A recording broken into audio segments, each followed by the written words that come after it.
गांव के किनारे अतीक खेलते खेलते एक पुराने खंडर में जा पहुंचा। वहां मिट्टी में धंसा हुआ एक पुराना चिराग पड़ा था। अतीक ने जब उसे उठाकर साफ किया तो अचानक एक नीला जिन नमूदार हुआ, जिसने कहा, क्या हुक्म है मेरे आका। अतीक हैरान रह गया और सोचने लगा कि इस चिराग से क्या कुछ हो सकता है। गांव में पानी का बड़ा मसला था और लोग प्यासे थे।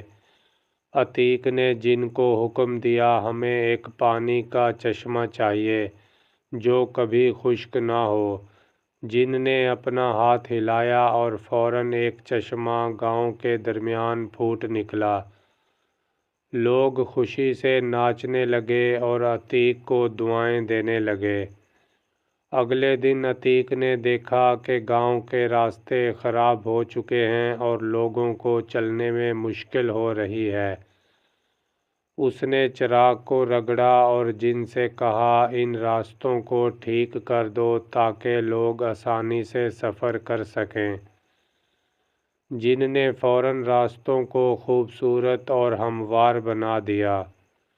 अतीक को पता चला कि गांव में कई लोग बीमार हैं और इलाज का इंतज़ाम नहीं हो रहा है। उसने जिन से कहा, सब बीमारों का इलाज करो ताकि कोई तकलीफ़ में ना रहे। जिन ने अपनी ताकत से सबको सेहत याब कर दिया। गांव वालों की खुशी देखकर अतीक के चेहरे पर भी मुस्कुराहट आ गई। अतीक ने देखा कि गांव की फसलें अच्छी नहीं हो रही हैं और उन्हें नुकसान हो रहा है। उसने जिन से कहा, किसानों की ज़मीनों को ज़रख़ेज़ कर दो और उनकी मदद करो ताकि फसलें अच्छी हो सकें।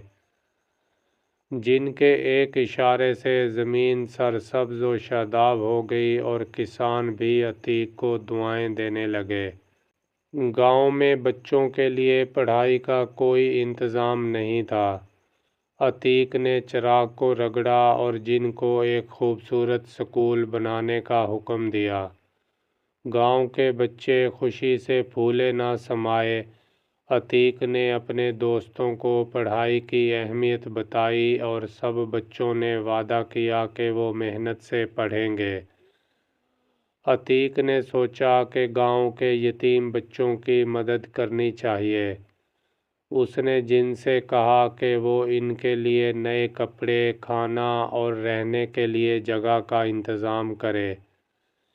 जिन ने फ़ौरन उनके लिए एक आरामदेह जगह तैयार कर दी और सब बच्चे खुशी से अतीक के गले से लग गए।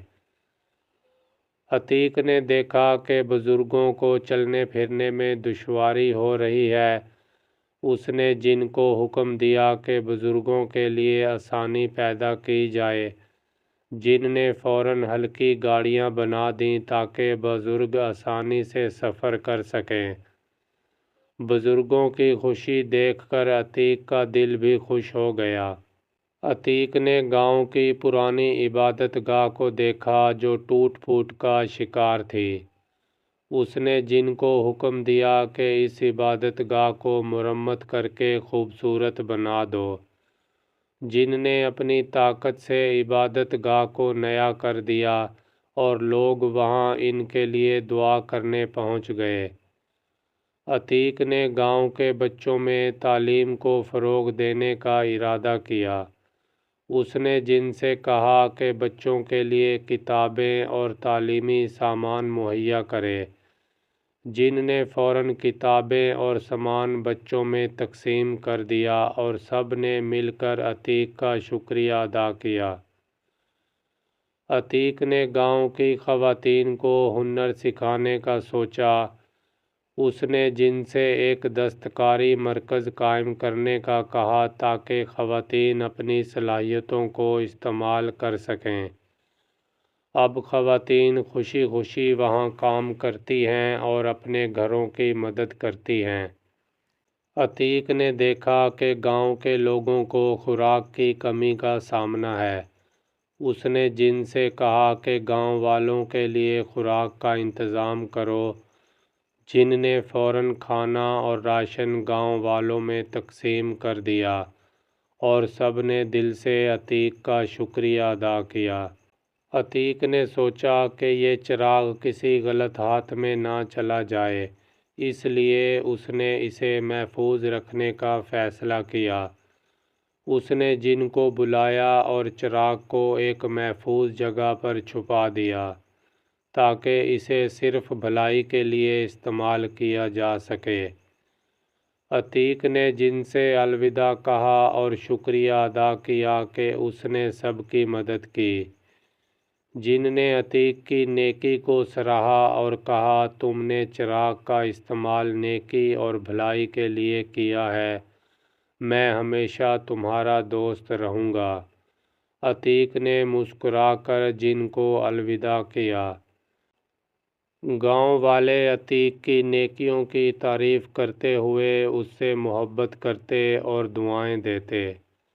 عتیق کی زندگی خوشیوں سے بھرپور ہو گئی اور اس نے دوسروں کی مدد کے لیے ہمیشہ تیار رہنے کا عہد کیا۔ یہ کہانی ہمیں سکھاتی ہے کہ طاقت اور اختیار کو ہمیشہ نیکی اور دوسروں کی مدد کے لیے استعمال کرنا چاہیے۔